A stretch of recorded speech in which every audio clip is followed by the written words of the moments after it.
కొన్ని వేల సంవత్సరాలకు పూర్వం భారత ఉపఖండంలో నివసించే ప్రజలను ఆహార సేకరణ వేటగాళ్ళు అని పిలిచేవారు. ఏమిటని? ఆహార సేకరణ వేటగాళ్ళు అని పిలిచేవారు. వారు ఆహారాన్ని సంపాదిస్తున్న పద్ధతిని బట్టి. అయితే ఏంటంటే ఈ ఆహారాన్ని వీళ్ళు సంపాదించారు. ఎలా సంపాదించారు? ప్రకృతి సిద్ధంగా లభించే పండ్లను, వేర్లను, దుంపలను, పండ్లను, వేర్లను, దుంపలను, కాయలను, ఇలాగ అడవుల్లో దొరికే తేనెను కానీ, గింజలను, అటవీ ధాన్యాలను సేకరించేవారు. ఆహారం కొరకు జంతువులను, పక్షులను కూడా వేటాడేవారు. చేపలను పట్టడం, గుడ్లను సేకరించడం ఇలా చేసేవారు. అయితే చెట్లు లేదా మొక్కల ద్వారా ఆహార సేకరణ చేయాలంటే ఏంటి? దాంట్లో ఏ భాగాలు తింటారో తెలిసి ఉండాలి. పండ్లు ఏ కాలంలో పక్కనకు వస్తాయో తెలిసి ఉండాలి. తర్వాత వేటాడడానికి ఆ ప్రాంతంలో సంచరించే జాతులు ఏంటి, పక్షుల అలవాట్లు, జీవన విధానం, సంచరించే జంతువులు, పక్షుల అలవాట్లు, జీవన విధానం తెలిసి ఉండాలి. దీనికోసం ఏంటంటే వేటాడే సమయంలో అప్రమత్తత ఉండాలి, చురుకుదనం ఉండాలి, ఏకాగ్రత ఉండాలి. అప్రమత్తం ఉండాలి, చురుకుదనం ఉండాలి, ఏకాగ్రత ఉండాలి. ఈ విషయాలన్నీ కూడా వాళ్ళు ఏంటంటే పాటల రూపంలోని, కథల రూపంలోని వారి యొక్క సంతతికి తెలియజేసేవారు. వీళ్ళు ఏంటంటే జంతు చర్మాలను, ఆకులను దుస్తులుగా ధరించేవారు.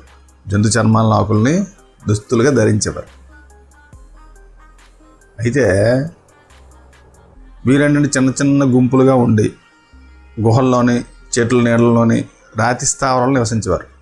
గుహల్లో, చెట్ల నీడల్లోని, రాతి స్థావరాల్లోని నివసించేవారు. అయితే వీరు ఏంటంటే ఆహారం కోసం ఒక ప్రాంతం నుండి వేరే ప్రాంతానికి వెళ్ళిపోయేవారు కదా. అందుకని వీళ్ళు ఏమనేవారు? సంచార జీవులు అని అంటారు. ఏమంటారు వీళ్ళని? సంచార జీవులు అంటారు. అయితే వీళ్ళు సంచార జీవులు ఎందుకు గడిపేవారు అంటే ఆహారం కోసం. సాధారణంగా జంతువులు చేసే పని ఏంటంటే ఒక ప్రాంతం నుండి వేరే ప్రాంతానికి వెళ్తాయి, వలస వెళ్తుంటాయి.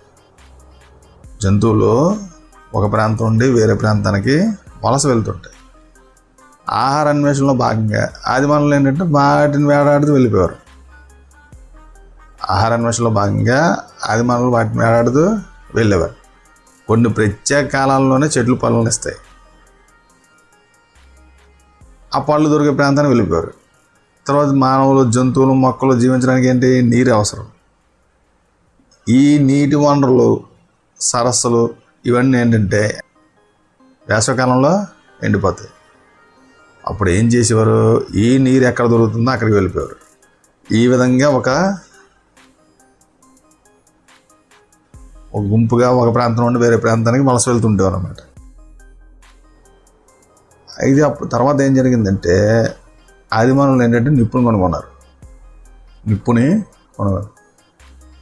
ఆ తర్వాత నిప్పుతో ఆహారం వండుకొని తినడం స్టార్ట్ చేశారు. ఆహారాన్ని వండుకొని తినడం ప్రారంభం చేశారు.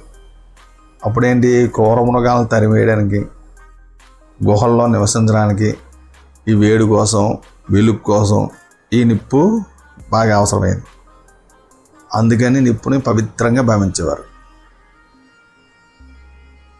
అయితే వీళ్ళ గురించి మనకు ఎలా తెలుస్తుంది? ఆదిమానవులు ఎలా బతికారు పూర్వం అన్న సంగతి మనకు ఎలా తెలుస్తుంది అంటే పురావస్తు తవ్వకాల్లో లభించిన పనిముట్ల ద్వారా, మనం తెలుసుకోవచ్చు. వాళ్ళు ఏంటంటే రాళ్ళతోని, కర్రలతోనూ, ఎముకలతోనూ, రాళ్ళతోనూ, కర్రలతోనూ, ఎముకలతోనూ తయారు చేసిన పనిముట్లను విస్తృతంగా ఉపయోగించారు. ఈ పరికరాలను వారు జంతువుల చర్మం తీయడానికి, చర్మం శుభ్రం చేయడానికి ఉపయోగించారు. తర్వాత భూమిలో ఉన్న దుంపలను, వేర్లను తవ్వి తీయడానికి వీటిని ఉపయోగించారు అన్నమాట. అయితే మన ఆంధ్రప్రదేశ్ విషయానికి వస్తే కొన్ని చోట్ల మనకి పనిముట్లు దొరికాయి. ఎక్కడ దొరికాయి అంటే బెలూమ్ గుహలు. ఎక్కడ దొరికాయి? బెలూమ్ గుహలు దొరికాయి. అంటే ప్రాచీన కాలంలో ప్రజలు నివసించిన ప్రదేశాల్లో నేలలు తవ్వినప్పుడు నేలలు తవ్వినప్పుడు దొరికిన పురాతన సామగ్రి, ఎముకలు, పాత్రలు, భవనాలు, అవశేషాలు అధ్యయనం చేసే వారిని పురావస్తు శాస్త్రవేత్తలు అంటారు. ప్రాచీన కాలంలో ప్రజలు నివసించిన ప్రదేశాలలో నేలను తవ్వినప్పుడు దొరికిన పురాతన సామగ్రి, ఎముకలు, పాత్రలు, భవనాలు, అవశేషాలను అధ్యయనం చేసేవారిని పురావస్తు శాస్త్రవేత్తలు అంటారు. అయితే వీళ్ళు కర్నూలు జిల్లాలోని గుహల్లో ఆదిమానవులు చెందిన అనేక రాతి పనిముట్లు కనుగొన్నారు. ఈ జిల్లాలో ఏంటంటే బేతంచెర్ల, బనగానపల్లి ప్రాంతంలో కొన్ని వందల గుహలు ఉన్నాయి. బేతంచెర్ల, బనగానపల్లి ప్రాంతాలలో కొన్ని వందల గుహలు ఉన్నాయి. అయితే విశ్రాంతి తీసుకోవడానికి, రాతి పనిముట్లు దాచుకోవడానికి ఈ గుహల్ని ఆదిమానవులు కొన్ని వేల సంవత్సరాలు ఉపయోగించారన్నమాట. జంతువుల ఎముకలు, రాతి పనిముట్లు, ముఖ్యంగా సూక్ష్మ రాతి పరికరాలు, ఎముకలతో చేసిన పనిముట్లు ఈ గుహల్లో పురావస్తు శాస్త్రవేత్తలు కనుగొన్నారు. అయితే ఎముకలతో చేసిన పనిముట్లు ఈ గుహల్లో తప్ప ఇంకా భారతదేశంలో ఎక్కడ దొరకలేదు. ఎముకలతో చేసిన పనిముట్లు ఈ గుహల్లో తప్ప భారతదేశంలో ఇంకెక్కడ దొరకలేదు. తర్వాత ఏంటంటే కొన్ని గుహల్లోని రాతి స్థావరాలు నివసించేవారు కదా, ఆ గుహల గోడలపై, రాతి స్థావరాలపై ఆదిమానవులు జంతువులను వారు వేటాడే సంఘటనలు చిత్రీకరించారన్నమాట. చిత్రాలు వేశారు. అంటే కొన్ని రకాల రంగురాలను పిండి చేసి దానికి జంతువులు కొమ్ము కలిపి చిత్రాలు వేయడం, అవసరమైన రంగులు తయారు చేసి వేసేవారు. అయితే వీళ్ళు చిత్రించడానికి ఏంటంటే వెదురు కుంచెలను ఉపయోగించేవారు.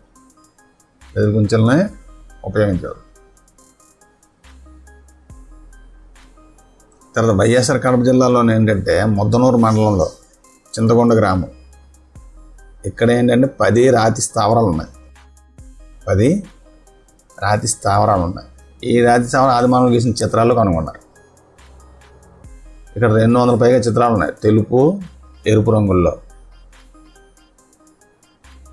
అయితే ఎరుపు రంగు చిత్రాలతో ఉన్న మూపురం ఎద్దు అంటే ఒకే ఒక గుహలో ఉంది. అంటే యాక్చువల్గా ఆ గుహను స్థానికంగా ఏమంటారంటే ఎద్దులు, ఆవుల గుంపు అని అంటారు అన్నమాట. జింక, దుప్పి, నక్క, కుందేలు మొదలైన మానవుల చిత్రాలను కూడా ఇక్కడ మనం గమనించవచ్చు. అయితే వీళ్ళు తర్వాత కాలంలో ఏం చేశారంటే ఆహారాన్ని సంపాదించడం కాకుండా స్వయంగా ఆహారాన్ని తయారు చేయగలిగే సామర్థ్యం కోసం వ్యవసాయదారులుగాను, పశుపోషకులుగాను మారారు. అయితే దాదాపు ఏంటంటే 12,000 సంవత్సరాల క్రితం ప్రపంచ వాతావరణంలో గొప్ప మార్పులు వచ్చాయి. ఆ మార్పులు ఏంటంటే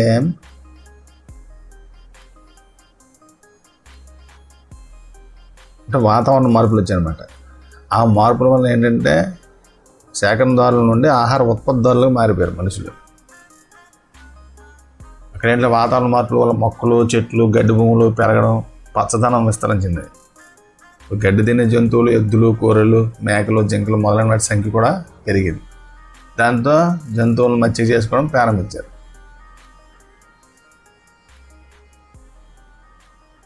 ఇది మనం చెప్పుకుంటూ పోతే ప్రధానంగా పాతరాతి యుగం,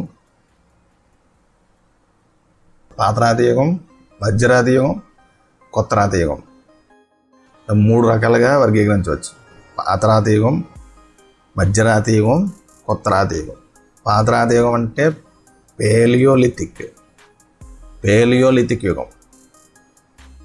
తర్వాత మధ్యరాతి యుగం అంటే మేసోలిథిక్ యుగం. కొత్త రాతి యుగం అంటే నియోలిథిక్ యుగం. ఇది ఎప్పుడైనా పాతరాతి యుగం క్రీస్తు పూర్వం 2.6 మిలియన్ సంవత్సరాల నుండి 10,000 సంవత్సరాల వరకు 2.6 బిలియన్ సంవత్సరాల నుండి 10,000 సంవత్సరాల వరకు. మధ్యరాధయుగం వచ్చి 10,000 నుండి 8,000 సంవత్సరాల వరకు. కొత్త రాధయుగం వచ్చి 8,000 నుండి 3,000 సంవత్సరాల వరకు. ఇప్పుడు BCE అంటారు. BCE అంటే క్రీస్తు పూర్వం.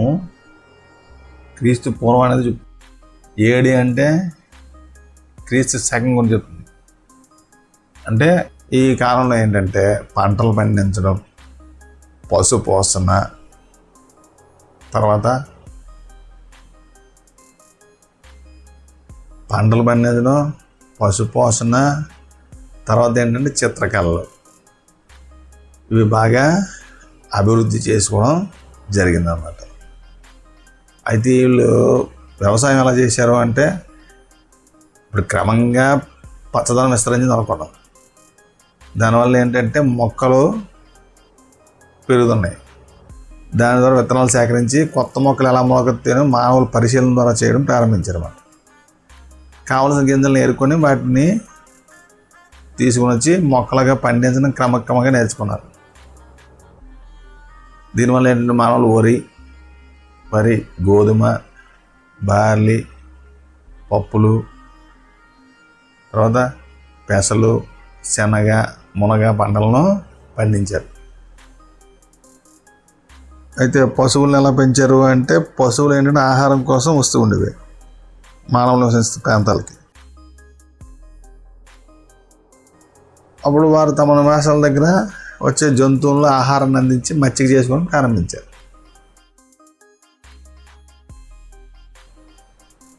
ఆ మచ్చిక చేసుకున్న ప్రాంతాల్లో ఎంపిక చేసుకున్న జంతువులతోనే పశు ఉత్పత్తి గావించేవారు. ఇలా మచ్చిక చేసిన జంతువులు గొర్రెలు, మేకలు, ఎద్దులు లాంటి గడ్డి తినే జంతువులు ఉండేవారు అన్నమాట. అయితే మనం పాత రాధయుగం అనుకున్నాం కదా, అది ప్రధానంగా ఎక్కడ చూపించారు అంటే మధ్య భారతదేశంలోని నర్మదా నదీ పరివాహ ప్రాంతంలోని హత్నోరాలోని మానవుల యొక్క అవశేషాల వల్ల భారత భూభాగంలో ప్రాచీన శిలాయుగం నుండి జనావాసాలు ఉన్నట్లు తెలుస్తుంది. ఈ అవశేషాల యొక్క సరి అయిన కాలం తెలియపోయినా పురావస్తు శాస్త్రవేత్తల ప్రకారం 2 నుండి 7 లక్షల సంవత్సరాల కాలం నాటివని అర్థమైంది. 2 నుండి 7 లక్షల సంవత్సరాల కాలం నాటి క్రిందటి అని తెలిసింది. ఇప్పుడు శిలాజాలం ఏంటంటే దక్షిణాసియాలోనే లభించిన తొలి మానవ అవశేషాలు ఇవి. అంటే మంచు యుగం ప్రారంభం నాటికి ఇక్కడ ఉన్నారు అని తెలిసింది. తర్వాత మధ్యప్రదేశ్లోని భీంబెట్కా శిలాగుహలు అను ప్రదేశంలో ఆధారాలు అనుసరించి 9,000 సంవత్సరాల క్రితం ఇక్కడ మనుషులు ఉన్నట్లు పూర్తి ఆధారాలు దొరికాయి. తర్వాత ఏంటి కొత్త రాధయుగం. దక్షిణాసియాలోని కొత్త రాధయుగ తొలి సంస్కృతి అంటే మెహర్గఢ్లో క్రీస్తుపూర్వం 7,000 సంవత్సరాల్లో వర్ధిల్లింది. క్రీస్తుపూర్వం 7,000 సంవత్సరంలో. ఎక్కడిది? మెహర్గఢ్లో. ఈ ప్రదేశం ప్రస్తుతం ఎక్కడ ఉందంటే బలూచిస్తాన్, పాకిస్తాన్లో ఉంది. మెహర్గఢ్ ప్రజలు ఏంటంటే ముఖ్యంగా పశువులు కాపలు అన్నమాట. గొర్రెలు పెంచడం, బుట్టలు అల్లడం, తర్వాత కొండలు చేయడం, ఇవన్నీ వీళ్ళు చేస్తూ ఉంటారు. తర్వాత ఏంటంటే సింధు లోయ నాగరికత.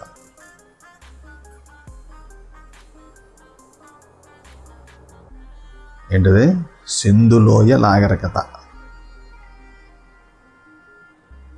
ఇండస్ వ్యాలీ సివిలైజేషన్ అంటారు.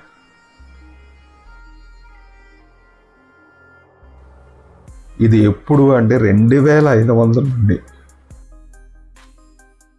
క్రీస్తుపూర్వం 2,500 నుండి 1,700 వరకు. ఇక ప్రధానంగా చెప్పుకున్న ప్రాంతాలంటే హరప్పా మొహంజదారో ప్రాంతాలు. వీరి తర్వాత ఎవరు అంటే ఆర్యులు. భారతదేశానికి భారతదేశ పరిపాలనలో ఆర్యులు ఎంత అంటే క్రీస్తుపూర్వం 1500 నుండి 500 వరకు. క్రీస్తుపూర్వం 1500 నుండి 500 వరకు. అంటే తొలివేద కాలం వచ్చి 1500 నుండి 1000. తొలివేద కాలం 1500 నుండి 1000. తొలివేద కాలం 1500 నుండి 1000. మలివేద కాలం 1000 నుండి 600.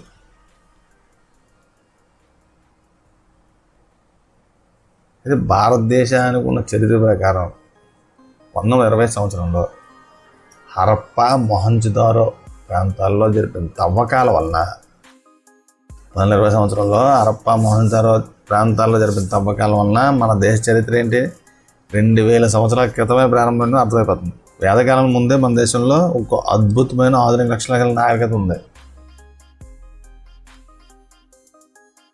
అయితే సింధు నది, గగ్గర, హక్రా నదీ ప్రాంతంలో సింధులో ఈ నాగరికత విస్తరించింది. సింధు నది మరియు గగ్గర, హక్రా నది ప్రాంతంలో సింధులో ఈ నాగరికత వికసించింది. ఈ నదులు ప్రవహించిన గుర్తులను ఉపగ్రహ దృశ్యాల ద్వారా కనుగొనడం జరిగిందన్నమాట. పంజాబు, హర్యానా, గుజరాత్, రాజస్థాన్, మహారాష్ట్ర సుమారు 1500 ప్రదేశాల్లో బయటపడింది. ఇది సుమారు 1500 ప్రదేశాల్లో బయటపడింది. అంతేకాక ఆఫ్ఘనిస్తాను, పంజాబు, సింధు, బెలూచిస్తాను అంటే ఇవన్నీ పాకిస్తాన్ ప్రాంతాలు అన్నమాట. ఈ నాగరికత బయటపడింది. ఇది ఎప్పుడంటే 2500 నుండి 1700 సంవత్సరాల మధ్య వికసించింది. అయితే వీళ్ళు ఏంటంటే మెసపటోమియా, ఈజిప్ట్లో ఏంటంటే ఫారోలు, వాళ్ళతో పాటు సింధులోయ నాగరికత కూడా ఒకటిగా ఏర్పడింది అన్నమాట. అయితే ఇక్కడ ప్రధానంగా మనం చెప్పుకోవాల్సింది ఏంటంటే మానవుడు ప్రామాణికమైన సౌకర్యాలను అనుభవిస్తూ విద్య మరియు కళను గురించి ఆలోచించగలిగితే అప్పుడు మానవ సమాజం పురోగమించిన దశను ఏమంటారంటే నాగరికత అంటారు. మానవ సమాజం పురోగమించిన దశ దాన్ని ఏమంటారు? నాగరికత అంటారు. అయితే హరప్పా నాగరికతలో ఏంటంటే పట్టణ ప్రణాళిక ఉంది. పట్టణ ప్రణాళిక. అయితే హరప్పా నాగరికలో ఉన్న నగరాలన్నీ కూడా ప్రణాళికబద్ధంగా నిర్మించబడ్డాయి. విశాలమైన రహదారులు ఉన్నాయి, మంచినీటి కొరకు బావులు ఉన్నాయి. తర్వాత మొహంజదారులో గొప్ప స్నానవాటి కూడా దొరికింది. మొహంజదారులో అంటే ప్రజలందరూ స్నానం చేయడానికి వీలైన కొలను అనమాట. దీనికి 4 వైపులా గదులు గలవు. పవిత్రమైన మత సమ్మేళనాలు జరిగే రోజుల్లో ప్రజలందరూ ఒక చోటుకి చేరినప్పుడు ఈ స్నానవాటిని ఉపయోగిస్తారు. అయితే హరప్పాలో ఏంటంటే 6 పెద్ద ధాన్యాగారాలు ఉన్నాయి. కార్మికులకు నివాస సముదాయాలు ఉన్నాయి. లోతాల్లోని అతిపెద్ద నౌకాశ్రయం ఉంది. లోతాల్ నగరంలో అతిపెద్ద నౌకాశ్రయం ఉంది. తర్వాత మురుగునీటి పారుదల ఉంది. మురుగునీటి పారుదల వ్యవస్థ, మంచి ప్రణాళికాబద్ధమైన భూగర్భ మురుగునీటి పారుదల వ్యవస్థకి వెళ్తారు. ఈ వ్యవస్థ పరిశుభ్రతకు మరియు ప్రజారోగ్యానికి సింధు ప్రజలు ఇచ్చిన ప్రాముఖ్యత అన్నమాట ఇది. మరి గృహాలు ఎలా ఉండేవంటే హరప్పా ప్రజలు ఎండిన బాగా కాల్చిన ఇటుకలతో ఇల్లు కట్టేవారు. 2 అంతస్తుల భవనాలు నిర్మించుకున్నారు. ప్రతి ఇంటికి బావి స్నానాల గది ఉండేది. ఇంట్లోని వ్యర్థాలను పైపుల ద్వారా మురుగు కాలంలోకి పంపేవారు. ప్రధాన మురుగు కాలంలో పంపేవారు. ఇంట్లోని వ్యర్థాలను పైపుల ద్వారా ప్రధాన మురుగు కాలంలో పంపేవారు. అది వీళ్ళ ఎకనామిక్ లైఫ్ ఎలా ఉండేదంటే ఆర్థిక వ్యవస్థ.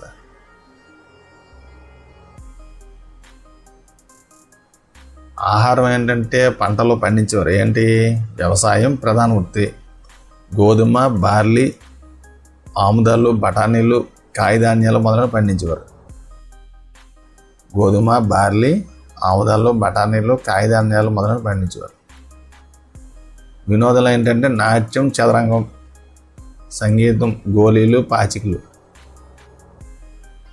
తర్వాత ఎద్దుల పోటీలు వీళ్ళు ప్రధాన వినోదం అన్నమాట. ఇప్పుడు చిన్న చిన్న అమ్మతల్లి విగ్రహాలను తయారు చేసేవారు మట్టితో. తర్వాత ఇక్కడ ఏంటంటే ఒక నాట్యగత విగ్రహం, ఒక పూజారి విగ్రహం దొరికింది. తర్వాత వీళ్ళు పశుపతిని ఆరాధించేవారు, అమ్మతల్ని పూజించేవారు, వేప చెట్టు మరియు రావి చెట్టుని పూజించేవారు, భూమి, నీరు, ఆకాశం, అగ్ని మరియు వాయువులను పూజించేవారు. కాళీబంగన్ మరియు లోతల ప్రాంతాల్లో యజ్ఞవాడికలు ఉండేవి. కాళీబంగన్ మరియు లోతాల ప్రాంతాల్లో అగ్ని పేటికలు ఉండేవి. స్వస్తిక్ గుర్తును ఉపయోగించేవారు. స్వస్తిక్ గుర్తును ఉపయోగించేవారు. వీళ్ళ లిపి ఏంటంటే ఎప్పటికీ ఎవరికి అర్థం అవ్వలేదు. ఇది ఒక ప్రత్యేక లిపి అనమాట. ఈ భాషను అభివృద్ధి చేసుకున్నారు కానీ ఇప్పటివరకు ఎవరికి కూడా ఇది అర్థం కాలేదు. తర్వాత తూనికలు, కొలతలు ఏంటంటే ప్రామాణికం తూనికలు, కొలతలను ఉపయోగించారు. వీరి కాలంలో కాల్చిన ఇటుకలన్నీ ఒకే విధమైన కొలతలు కలిగి ఉండేవి. ఈ తూనికలు ఏంటంటే పర్షియా, మధ్యాసియా దేశాల్లో కూడా ఉపయోగించేవారు. అయితే వీళ్ళకి రిలేటివ్గా ఉండేది ఎవరెవరు అంటే మెసపటోమియా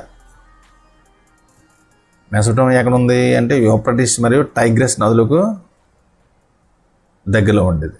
యూఫ్రటీస్ మరియు టైగ్రస్. వీరి రాజ్యాలు ఏంటంటే రాజులు పరిపాలించే స్వతంత్ర నగర రాజ్యాలు వెళ్ళిపోయాయి. మెసపటోమియావి రాజులు పరిపాలించే స్వతంత్ర నగర రాజ్యాలు అంటే తొలి సామ్రాజ్యాలు ఇక్కడ ఏర్పడ్డాయి. తర్వాత ప్రజల లిపిని ఏంటంటే క్యూనిఫార్మ్ అనేవారు. ప్రజల లిపిని ఏమనేవారు? క్యూనిఫార్మ్. వీరికి మంచినీటి పారుదల వ్యవస్థ ఉంది. తర్వాత కాంస్యాన్ని ఎక్కువ ఉపయోగించేవారు. చక్రము, తెరచాప, నాగలు ఉపయోగించారు బాగా. తర్వాత ఈజిప్ట్. వీళ్ళు ఏంటంటే నైల్ నది పరివాహ ప్రాంతంలో జీవించేవారు. ఇక్కడ రాజులు ఏమిటంటే పారోలు అనే రాజులు దేవుళ్ళలాగా పరిపాలించారు. పారోలు ఏంటంటే పిరమిడ్లను తమ సమాధులుగా నిర్మించుకునేవారు.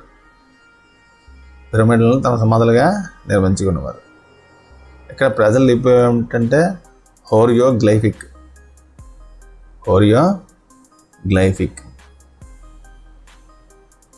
వీళ్ళకి బాగా పిరమిడ్ల గురించి తెలుసు. గణిత శాస్త్రం, రేఖా గణిత శాస్త్రం మరియు వైద్య శాస్త్రం గురించి బాగా తెలుసు. గణిత శాస్త్రం, రేఖా గణిత శాస్త్రం మరియు వైద్య శాస్త్రం. అంటే ఇండియాలో సింధు నది పరివాహ ప్రాంతంలో సింధు లోయ నాగరికత వికసించింది.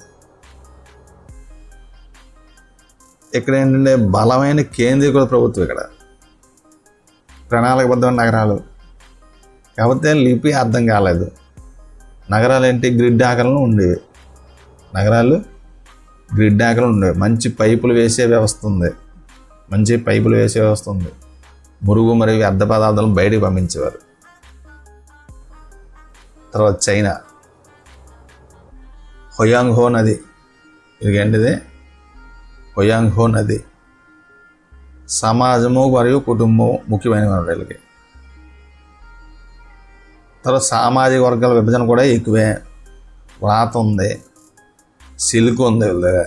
తర్వాత నాణ్యాలను ఉపయోగించారు డబ్బుల కింద. ఇనుమును ఉపయోగించారు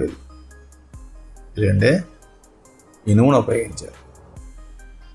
తర్వాత వైదిక నాగరికత, వేదకాలం.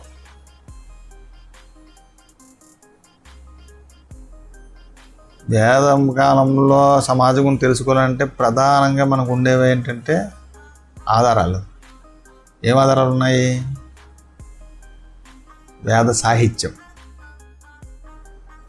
ఈ ఆధారాలు 2 రకాలు దొరికిస్తాయి మనకి. ఈ ఆధారాలు 2 రకాలుగా లభిస్తాయి.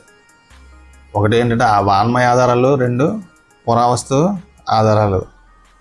వాన్మయ ఆధారాలకు వచ్చేసరికి మనకి వేదాల్లో ఏంటి ఉన్నాయి? ఋగ్వేదము, యజుర్వేదము, సామవేదము, అధర్వణ వేదం. తర్వాత వీటిలో బ్రాహ్మణాలు, అరణ్యకాలు, ఉపనిషత్తులు. తర్వాత ఇతిహాసాలు వచ్చరికి రామాయణం, మహాభారతం. పురావస్తు ఆధారాలు ఏంటంటే ఇనుము, ఇతిహాసాలు. ఇది వేద సాహిత్యంలో ఏంటి ప్రధానం అంటే సంస్కృత భాషలో వేదం అనగా ఉన్నతమైన జ్ఞానం. వేదము అంటే ఏంటి? ఉన్నతమైన జ్ఞానం, ఆత్మజ్ఞానమే వేదము. ఉన్నతమైన జ్ఞానం, ఆత్మజ్ఞానమే వేదము. వేదాలను ఏంటంటారు? శృతులు అంటారు. వేదాలు ఏమంటారు? శృతులు అంటారు.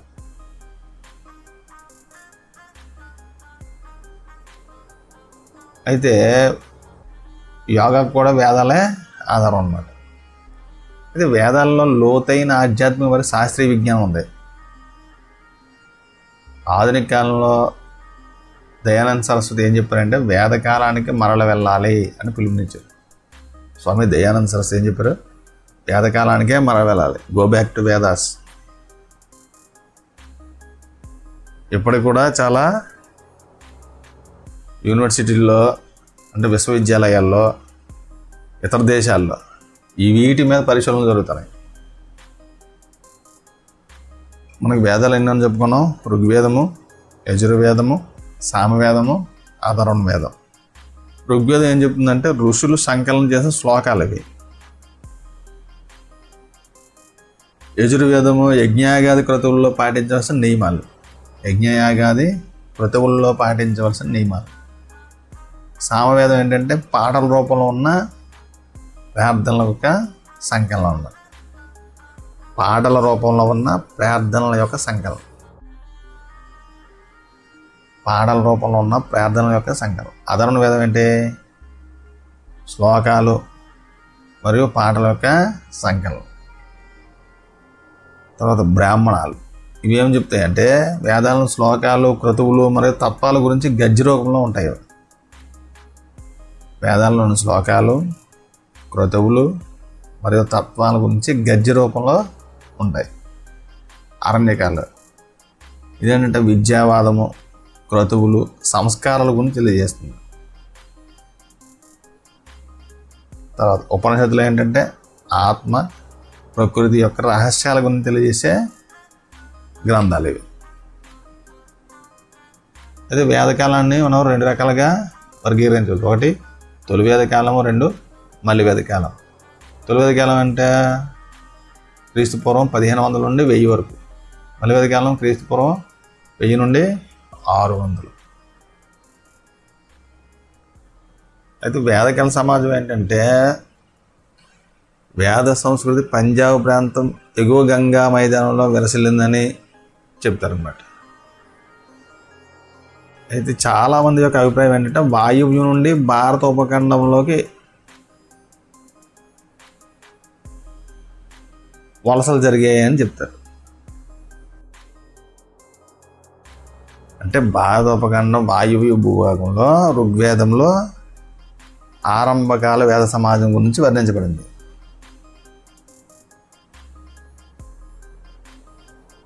ఋగ్వేద కాలం ముగిసిన తర్వాత ఆర్య సమాజం ఏంటంటే భారత ఉపఖండంలోని వాయువ్య ప్రాంతం నుండి పశ్చిమ గంగా మైదానం ప్రాంతానికి విస్తరించడం ప్రారంభించింది.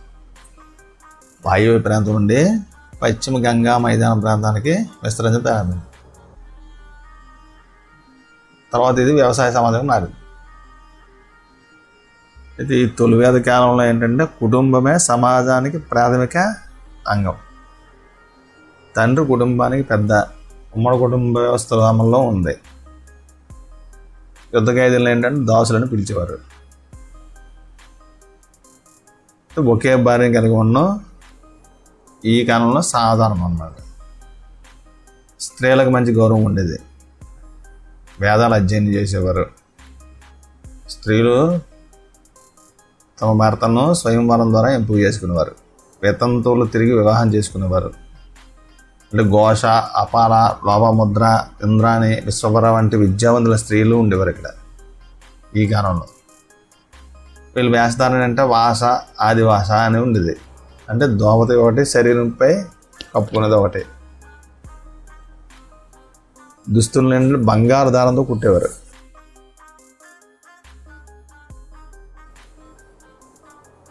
వినోదాలు ఏంటంటే రథ పందాలు, వేట, మల్ల యుద్ధాలు, నాట్యం మరియు సంగీతం.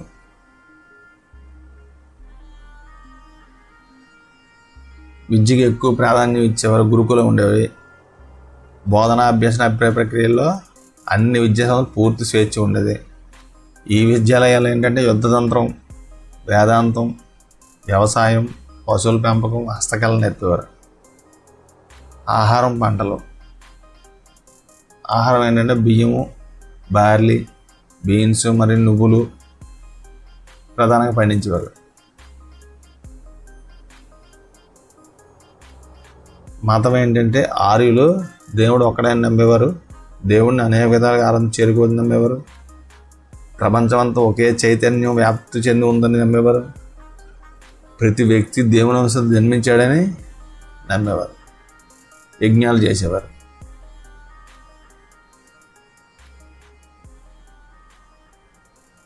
రాజకీయ పరంగా ఏంటంటే ఆర్యులు తెగలుగా నివసించేవారు. తెగల నాయకుడిని రాజుని అనేవారు. రాజు అంటే నియంతలాగా ఉండేవాడు కాదు, వంశపారంపర్యం లేదు. అయితే రాజుకు సలహాలు ఇవ్వడానికి సభ మరియు సమితి అనే 2 సభలు ఉండేవి. సభ మరియు సమితి అనే 2 సభలు ఉండేవి. మలివేద కాలంలో ఏంటంటే కొద్దిగా సమాజం కొద్దిగా మారిందనమాట. అంటే వేదకాల ప్రజలు సింధు సరస్వతి మైదాన ప్రాంతాల నుంచి గంగా, యమున మైదానం వైపు తరలి వెళ్ళారు.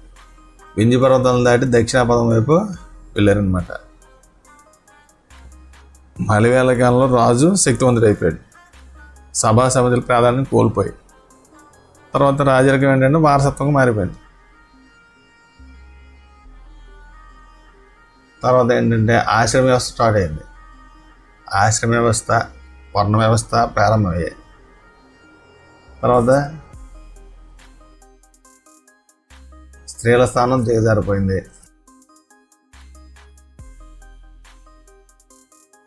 తర్వాత మత జీవనం, మతపరమైన కార్యక్రమాలు సంక్లిష్టమయ్యాయి. యజ్ఞాలు, యాగాలు తరచుగా చేసేవారు. దేవతల ఆరాధన పెరిగింది.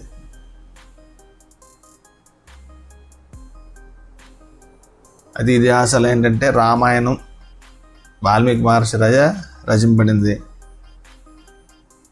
శ్రీరాముడిని ఏంటంటే ఆదర్శ పాలకుడుగా, ఆదర్శ సోదరునిగా, ఆదర్శ కుమారునిగా, సీతమ్మను ఆదర్శ మహిళగా వర్ణించారు.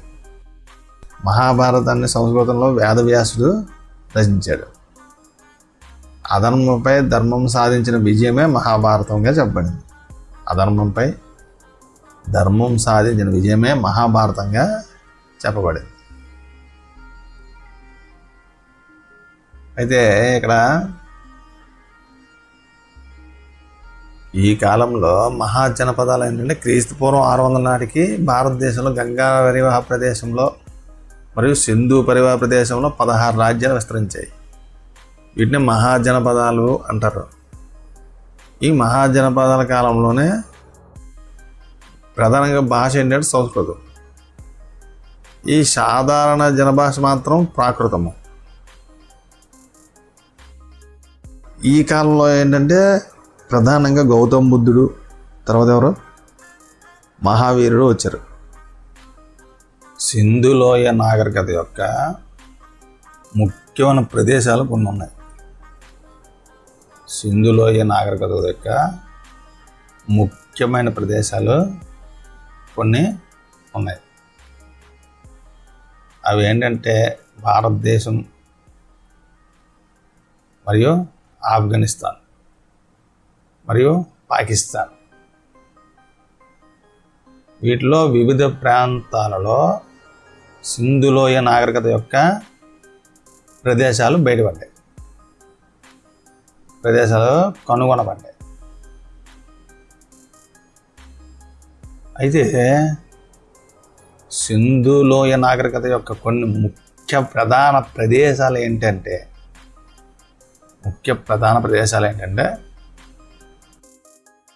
ఒకటి హరప్ప, 2 మొహంజుదారో, 3 కాళీబంగన్, 4 లోథాల్, 5 చన్హుదారు, తర్వాత ధోలవీర, తర్వాత బన్వాలి.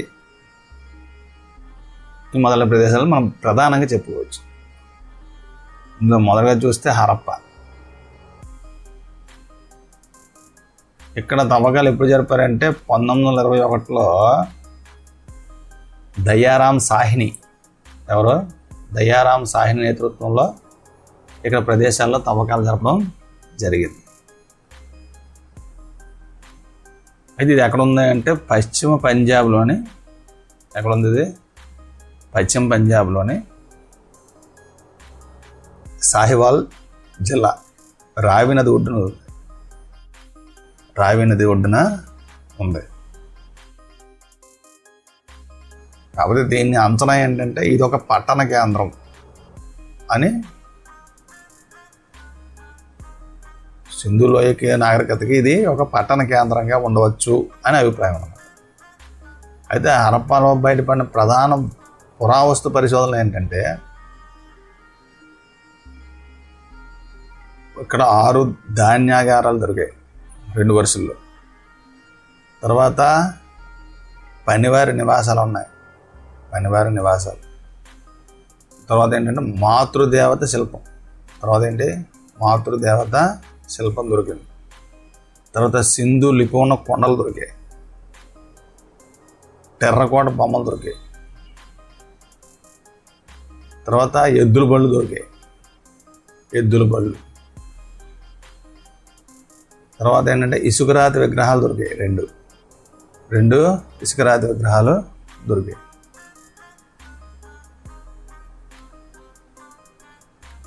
తర్వాత మొహంజదారోలో ఏంటంటే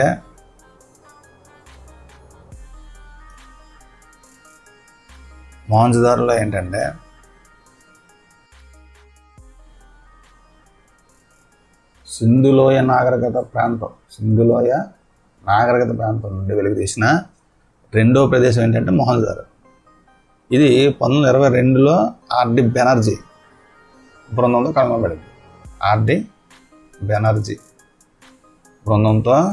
కనుగొనబడింది. ఇది అత్యంత ముఖ్యమైన సింధులోయ నాగరికత ప్రదేశాల్లో ఒకటే. ఇది ఎక్కడ ఉందంటే సింధులోని లర్కానా జిల్లాలో సింధు నది ఒడ్డున ఉంది. అంటే ప్రస్తుతం పాకిస్తాన్. చాలా వరకు ఏంటంటే హరప్పా నాగరికతకు చెందినవి చాలా వరకు మొహంజదారోలో కూడా కనుగొనబడ్డాయి. ఇక్కడ ప్రత్యేకమైనవి ఏంటంటే ఒకటి గొప్ప స్నానవాటిక, 2 కోట, తర్వాత నృత్యం చేసే అమ్మాయి కాంస్య విగ్రహం, తర్వాత గడ్డం ఉన్న పూజారి విగ్రహం అన్నమాట. తర్వాత పశుపతి ముద్ర, తర్వాత గొప్ప ధాన్యాగారం, తర్వాత టెర్రకోట బొమ్మలు, నేసిన గుడ్డ మొక్క,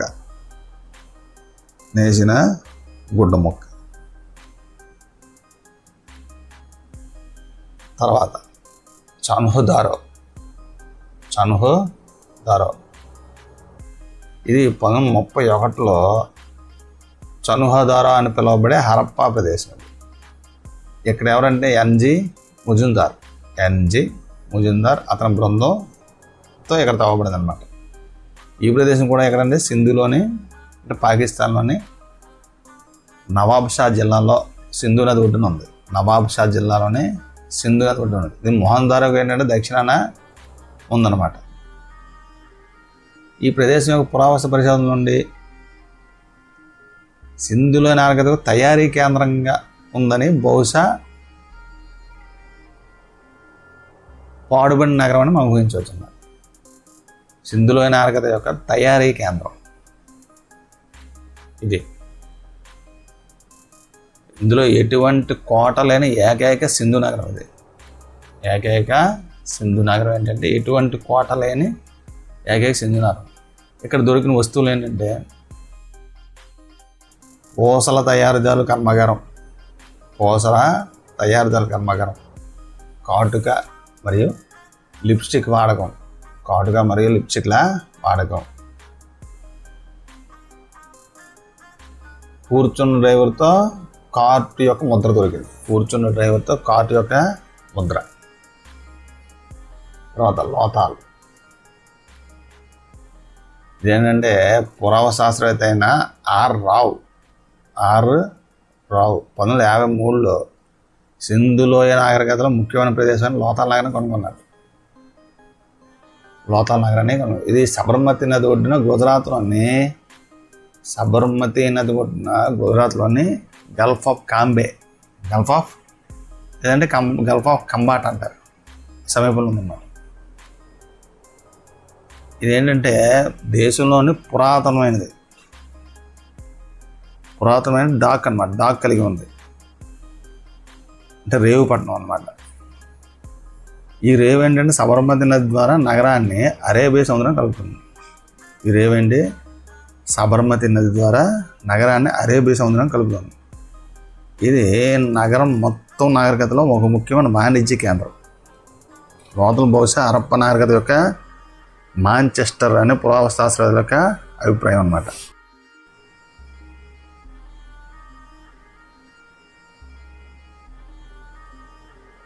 అయితే లోతాల్లో ఏమో దొరికాయి అంటే ప్రధానంగా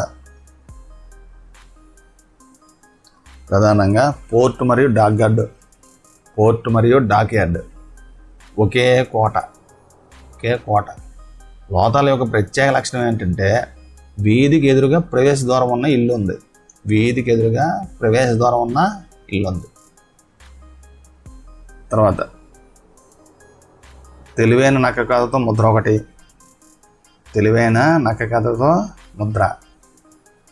దంతంతో చేసిన మెసపటోనియా ముద్ర ఒకటి ఉంది. వరి పొట్టు ఒకటి, చదరంగం ఆట ఒకటి, గుర్రం మరియు ఓడ యొక్క టెర్రాకోట బొమ్మలు ఉన్నాయి. చదరంగం ఆట, వరి పొట్టు ఇక్కడ లభించాయి. తర్వాత కాళీబంగన్. ఇదేంటంటే 1953లో సింధులోయ నాగరికతలోని కాళీబంగన్ నగరం అమలానంద ఘోష్ ద్వారా తవ్వబడింది. ఎవరు? కాళీబంగన్ నగరం అమలానంద ఘోష్ ద్వారా తవ్వబడింది.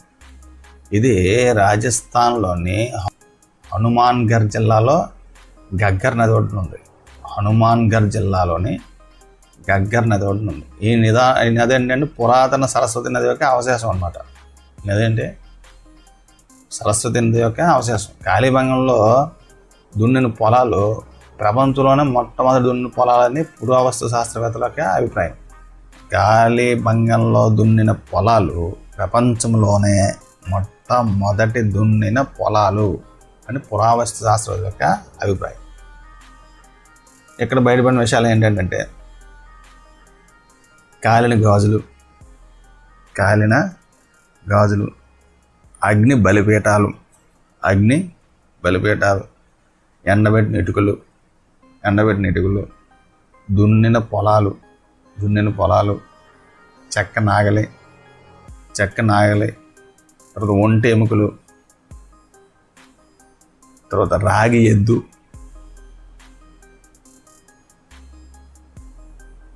ఇవన్నీ దొరకడం ఇక్కడ అన్నీ దొరికాయి అన్నమాట. తర్వాత బన్వాలి 1974లో ఆర్ఎస్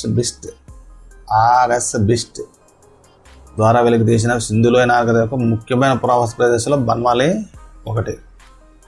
ఇది ఎక్కడ ఉందంటే హర్యానాలోని ఫతేహాబాద్ జిల్లాలో ఉంది. ఇది కాళీబంగన్కి ఈశాన్యంగా 120 కిలోమీటర్ల దూరంలో ఉంటుందన్నమాట. కాళీబంగన్కి ఈశాన్యంగా 120 కిలోమీటర్ల దూరం. ఈ నగరం ఏంటంటే 4.5 మీటర్ల ఎత్తులో రక్షణ గోడతో బాగా నిర్మించబడిన కోట పట్టణం కలిగి ఉంది. 4.5 మీటర్ల ఎత్తులో రక్షణ గోడతో బాగా నిర్మించబడిన కోట పట్టణం కలిగి ఉంది. ఇక్కడ గృహాల నిర్మాణానికి ఏంటంటే కాల్చిన మరియు అచ్చు ఇటుక బెట్టెలను ఉపయోగించారు. అయితే బన్వాలి కోటలో కళాఖండాలు ఏంటి బయటపడ్డాయంటే నాణ్యమైన బార్లీ గింజలు దొరికాయి ఇక్కడ. బార్లీ గింజలు. తర్వాత బొమ్మ నాగలి దొరికింది. తర్వాత ఆడ మరియు మగ ఇద్దరు మానవ బొమ్మలు దొరికాయి. తర్వాత పెయింట్ చేయబడిన మట్టి కుండలు, వంట పాత్రలు దొరికాయి. ఇవన్నమాట. తర్వాత రాఖీ గర్హి ఇది సింధులోని ఆంధ్రప్రదేశ్ యొక్క తవ్వకం 1963లో ప్రారంభమైంది. హర్యానాలోని హిస్సార్ జిల్లాలో ఉంది. అయితే ప్రణాళికబద్ధ నగరాల్లో రాఖీ గర్హి ఒకటి. ఇది ఏంటి రోడ్లు మరియు పట్టణీకరించిన మురుగునీటి వ్యవస్థ కలిగి ఉంది. ఇక్కడ దొరికినవి ఏంటంటే ప్రధానంగా కాంస్య బొమ్మలు దొరికాయి. తర్వాత టెర్రాకోట విగ్రహాలు దొరికాయి. తర్వాత దీర్ఘచతురస్రాకార గదులతో ధాన్యాగారం దొరికింది ఇక్కడ.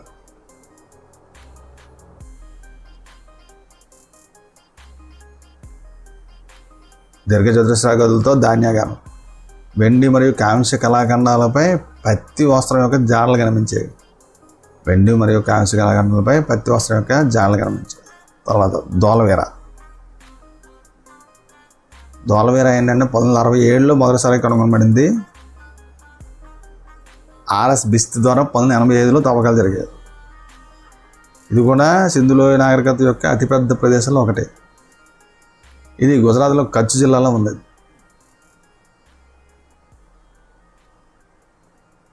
2014లో హరప్పా ప్రాంతం నుండి ఒక మెట్ల బావి కనుగొనబడింది.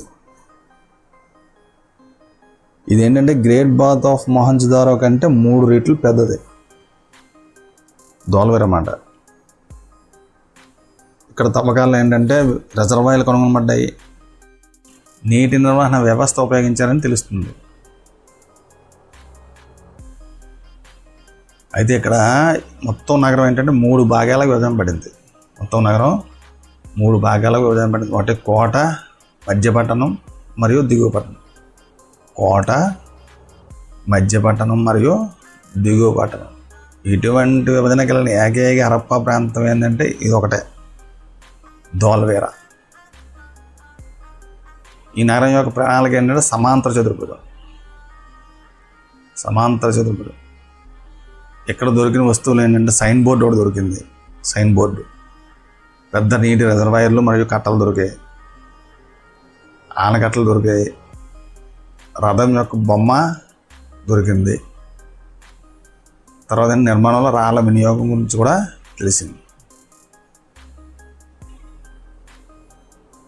ఇంకా చాలా ప్రాంతాలు ఉన్నాయి. ప్రధాన ప్రాంతాలు అనేది రంగాపూర్ అంటూ ఒకటి అహ్మదాబాద్లోనే ఉంది. తర్వాత పునాలు భారతదేశం హర్యానాలో ఉంది. ఇది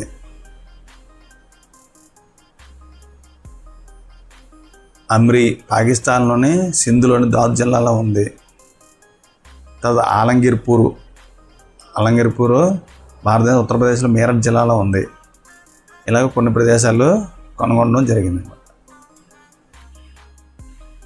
తర్వాత తొలివేద కాలం.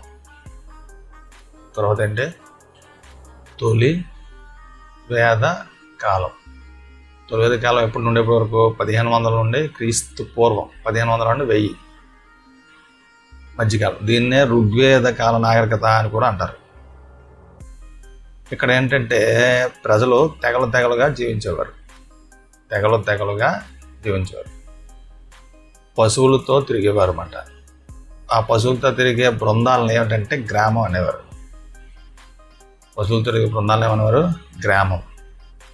గ్రామాల సముదాయానికి విస్ అని పేరు.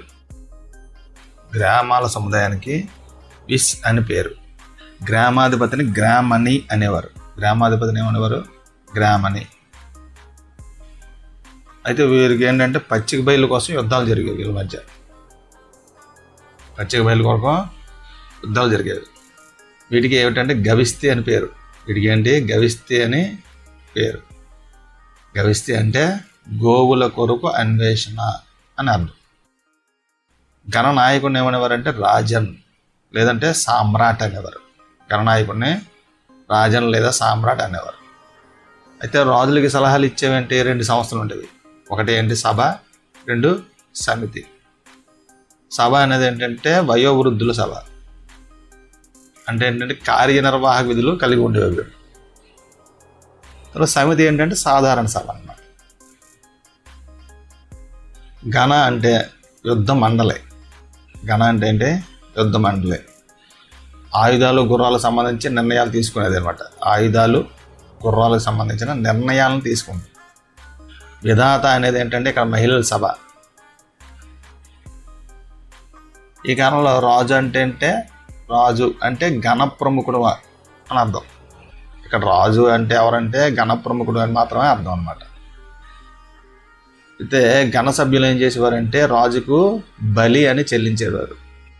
బలి అని రుసుము చెల్లించేవారు. అయితే అప్పుడున్న సమాజంలో సాధారణ నేరాలు ఏంటంటే గోగ్రహణం ఒకటి. గోగ్రహణం అంటే గోవుల దొంగతనం. గోవుల దొంగతనం. తర్వాత బందిపోటు మోసం చేయడం. బందిపోటు మోసం చేయడం. వీకంటే సైన్యం అంటూ లేదు, ప్రత్యేకంగా స్థిర సైన్యం అంటూ లేదు. ఇక్కడ వేదకాలంలో, తొలి వేదకాలంలో ముఖ్య అధికారులు ఎవరుండేవారంటే సైన్యాధ్యక్షుడు, వాడిని సేన అని అనేవారు. తర్వాత క్రతువుల నిర్వహణ చేసి జ్యోతిష్య కార్యక్రమాలు చేసేవాడిని పురోహితుడు అనేవారు. పన్నులు వసూలు చేసేవాడిని భాగదుగ అనేవారు. భాగదుగ. తర్వాత 100 స్థలాలకు అధిపతి అయితే వాడిని శతపతి అనేవారు. బాహ్య స్థలాలకు అధిపతి అయితే స్థపతి అనేవారు. సంగిహిత్రి అంటే కోశాధికారి అని అర్థం. ఇక్కడ ఏంటంటే వీరిది ఏంటంటే పితృస్వామ్య కుటుంబం ఉండేది. వర్ణ వ్యవస్థ ఏంటి లేదు. ఇక్కడ కుటుంబ పెద్ద ఎవరు అంటే తండ్రి. కుటుంబ పెద్ద ఎవరు అంటే తండ్రి. ఇతను ఏంటంటే కులాప అని పిలిచేవారు. కులాప. స్త్రీలకు స్వేచ్ఛ ఉంది. స్త్రీలకు స్వేచ్ఛ ఉంది. పురుషులతో సమానంగా మత కార్యక్రమంలో పాల్గొనేవారు. ఇక్కడ ప్రధాన ఆహారం ఏంటంటే బార్లీ ఒకటి, గోధుమ. ప్రధాన ఆహారం బార్లీ, గోధుమ. ఇలా క్రీడలు ఏంటంటే జోదం, చదరంగం, రథాల పందాలు. తర్వాత దౌహిత్రి అంటే కూతురు. ఇక్కడ ఏంటి తొలి వేదకాలంలో విద్యావంతులైన స్త్రీలు ఉండేవారు. ఉదాహరణకి విశ్వావర, అపాల, ఘోష, లోపాముద్ర మొదలైన వారు. వీరి యొక్క ఆర్థిక వ్యవస్థ ఎలా ఉండేది అంటే ప్రధాన వృత్తి ఏంటంటే పశుపోషణ. ప్రధాన వృత్తి పశుపోషణ. తర్వాత వ్యవసాయం. ఆర్థిక వ్యవస్థ ఏంటంటే గ్రామీణ ఆర్థిక వ్యవస్థ. భూమిని 2 భాగాలు చేసేవారు. ఏంటంటే ఒకటి పశువులు మేపుకోవడానికి దాన్ని అరణ్యం అనేవారు. ఎవలు పండించే భూమిని క్షేత్రం అనేవారు. అయితే ఇక్కడ వ్యవసాయదారుని ఏమని పిలిచేవారంటే కృషి బల అని పిలిచేవారు. అయితే ఇక్కడ చేతి వృత్తుల్లో ప్రధాన వర్గం ఉండేవారు. ప్రధాన వర్గంగా వడ్రంగి చెప్పేవారు. కర్మార అంటే లోహ పరికరాలు తయారు చేయవారు. హిరణ్యకార అంటే బంగారు ఆభరణాలు తయారు చేయవారు.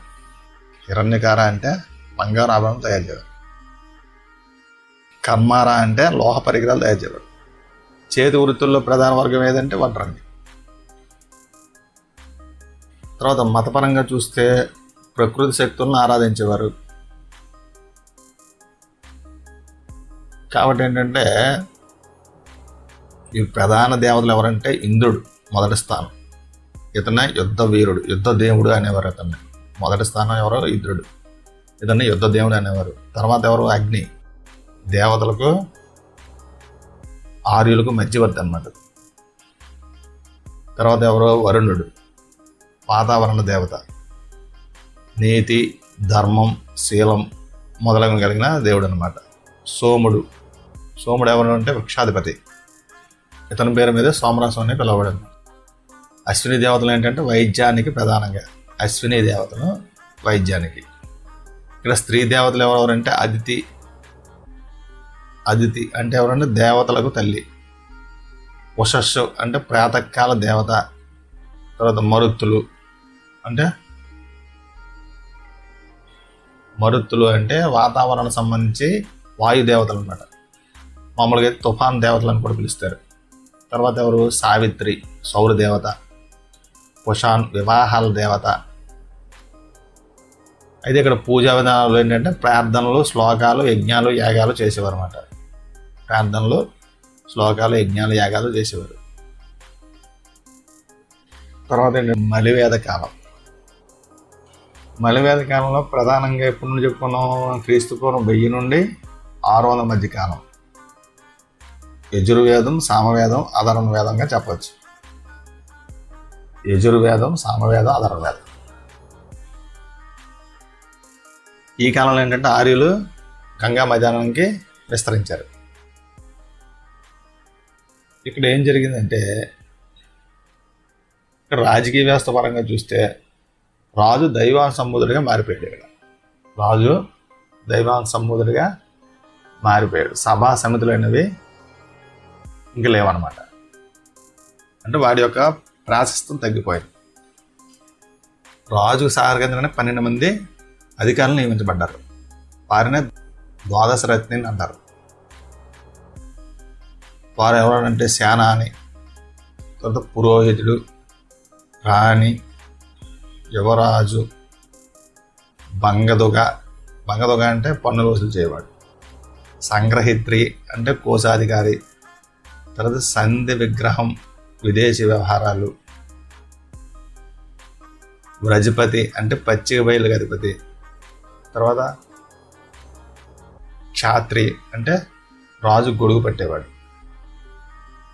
అక్షవాడు అంటే గణకుడు, సుమంతుడు అంటే రాధచోదకుడు, శతపతి అంటే 100 గ్రామాలకు అధిపతి.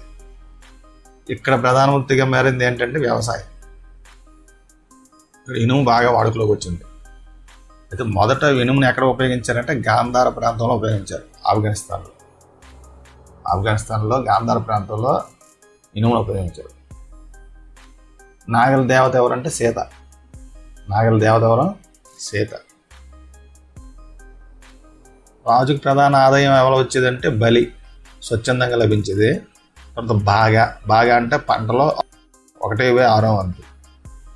బాగా అంటే పంటలో కొంత భాగం. ఎంత అంటే అది 1/6 వంతు. సుల్య అంటే వస్తువులు తయారైపోయి విధించింది, సుంకం అన్నమాట. స్థిర నివాసాలు ఏర్పాటు చేసుకున్నారు.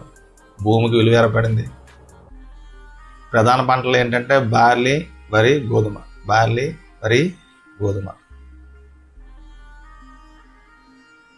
తర్వాత ఇక్కడ 4 రకాల కుండలు తయారులోకి వచ్చాయి. నలుపు, ఎరుపు చారలు, బూడిద రంగు. నలుపు, ఎరుపు చారలు, బూడిద రంగు. తర్వాత సమాజం ఎలా తయారైంది అంటే స్త్రీలు స్వేచ్ఛను కోల్పోయారు. స్త్రీ విద్య నిరాకరించబడింది. తర్వాత 8 రకాల వివాహాలు వచ్చాయి. 8 రకాల వివాహాలు వచ్చాయి. తర్వాత ఏంటంటే వర్ణ వ్యవస్థ ఏర్పడింది. తర్వాత వర్ణ ఆశ్రమ వ్యవస్థ, వర్ణ వ్యవస్థ 2 అనమాట. ఇక్కడ వర్ణాశ్రమ వ్యవస్థ అంటే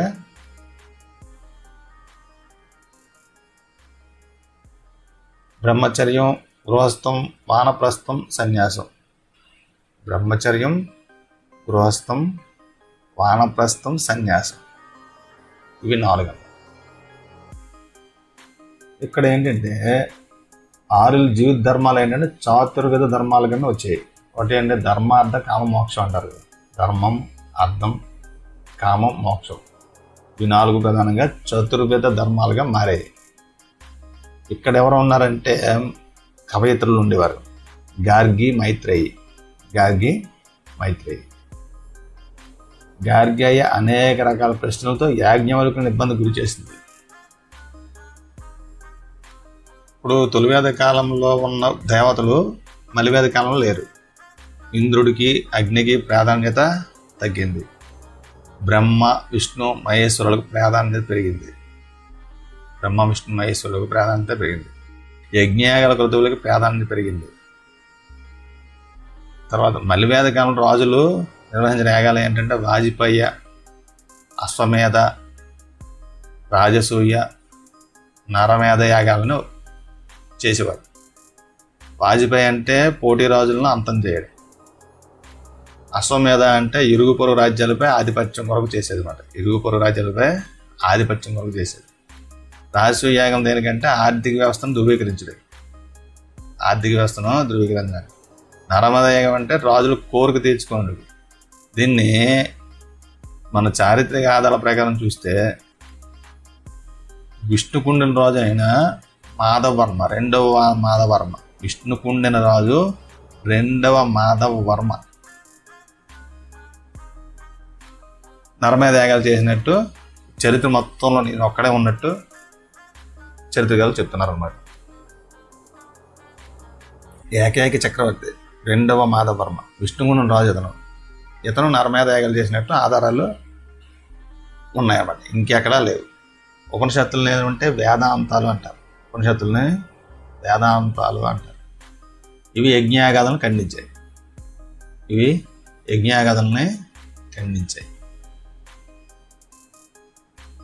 తర్వాత ఏంటంటే మహాజనపదం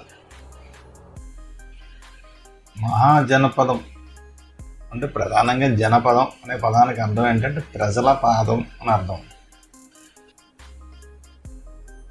ప్రజలు భూమిని సేకరించుకునే ప్రారంభ దశ అన్నమాట.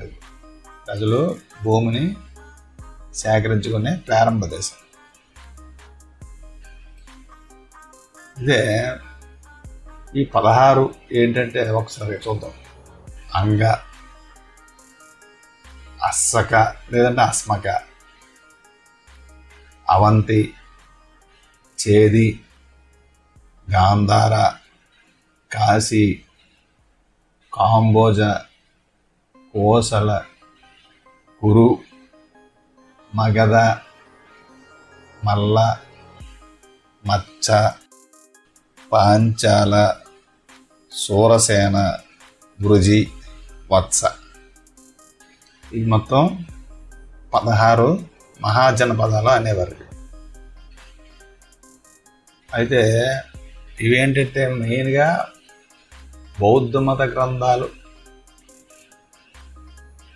కొన్ని ప్రస్తావనలు కూడా జరిగింది.